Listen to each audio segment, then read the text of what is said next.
So for my test assessment, I decided to do the Gray Oral Reading Test, Edition 4, and it is also known as the GORT4. Some basic information is the authors are J. Lee Winderholt and Brian R. Bryant. The publisher is Austin, Texas ProEd, and there's multiple websites that you can use to order it. Some of them are Pearson Clinical and Cognitive Centra. The date of publication was in 2001. I was unable to find the full date, and the price can range anywhere from $220 to $354. So the purpose of this assessment is to provide an objective measure of oral reading growth. This is also to aid in the diagnosis of different oral reading difficulties, and this test can also be used to measure change over time for all students. The test is a normative summary. GORT4 is intended to accomplish 4 main purposes. One is to help identify those students who are significantly lower than their peers in not only reading proficiency, but also who may profit from the supplemental health. It also is to aid in determining the particular kinds of reading strengths and weaknesses that individuals might possess or have. It's to document progress over time, especially when it is as a result of a special intervention program. And it also serves as a measuring tool, not only for investigations with researchers, but also for the school-aged children. When looking at the GORT-4, it was most recently norm referenced in 2001, and this test provides reliable and valid scores for 5 different areas. One is the rate, which is known as the amount of time it takes to read a story. 2 is the accuracy, or the ability to pronounce each word correctly. 3 is the fluency, which is the rate and accuracy scores combined. Comprehension is the ability for the student to respond to questions that are prompted by the story. And finally, the overall reading quotient, which is a combination of a student's fluency and comprehension scores. The reliability has a lot of different effects in this. So this test is considered to be reliable over 5 different areas, and it comes in 2 different forms. The first form is rate, which is also known as RT, accuracy, which is AC, fluency, which is FL, comprehension, which is CO, and oral reading quotient, which is ORQ. When you look at Forms A and Form B, they are all relatively higher, which means that this would probably consider that this test is relatively accurate and reliable because it's close and high in score. So as far as the validity is concerned, the developers have been known to use this format that's very similar to all classroom assessment, which provides a lot of consistency for these students. They also publish words lists to ensure students are familiar with the wording being used in the testing. And the comprehension test is also based upon 4 formats of testing that individuals use, which are literal, interferal, critical, and affective, or personal and emotional responses. So when looking at the career time prediction validity,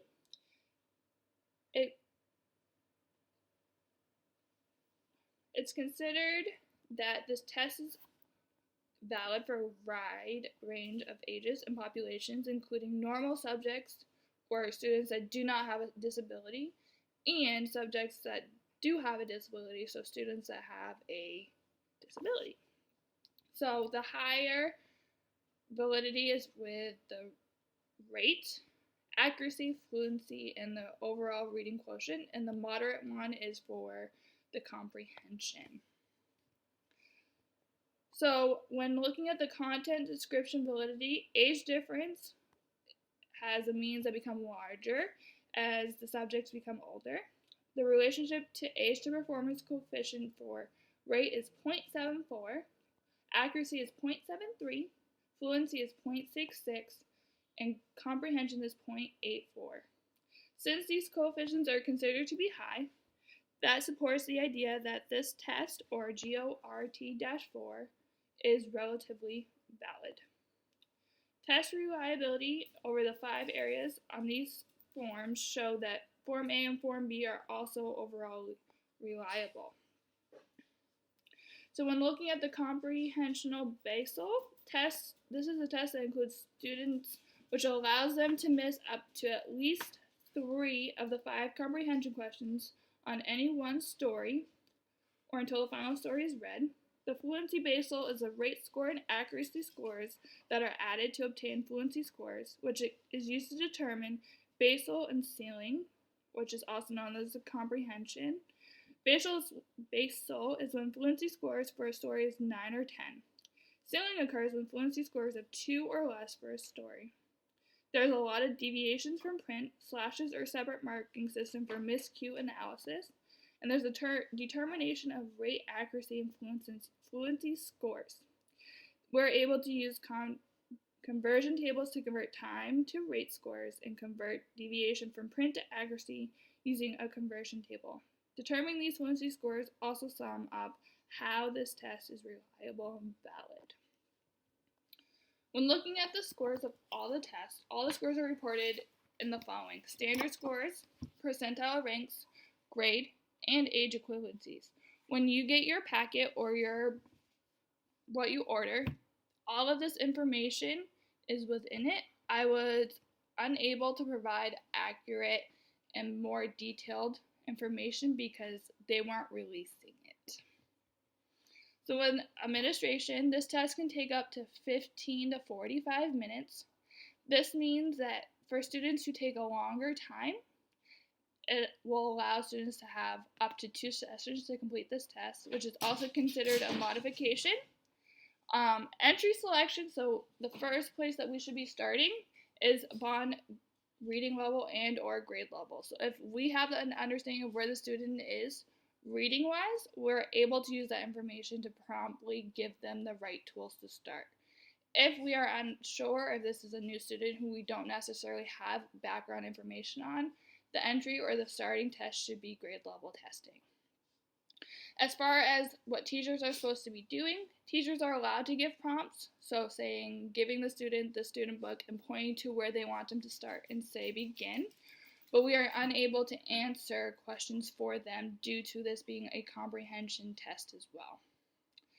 So administrators should be having some sort of formal training. This does not mean that they need to take 6 years of training for them to have this testing. They only need to have an understanding in testing statistics, procedures, scoring, things like interpretations, and specific information about reading evaluation in order to do this.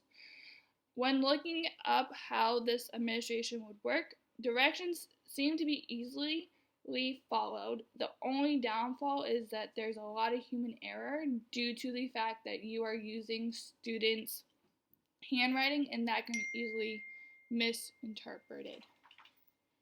Examiners who have workshops, college courses, should have no difficulty in administrating it. So when I did my review, researchers have found that the GORT has the ability to be adapted for students of a wide range of ages. So this means that they can do from kindergarten all the way up to 8th grade.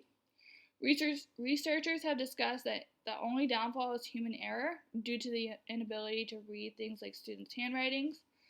And it provides a clear understanding of the things students are struggling with. So if rate is a downfall for them, they will give them the tools to benefit from that, as well as creating a rank for these students.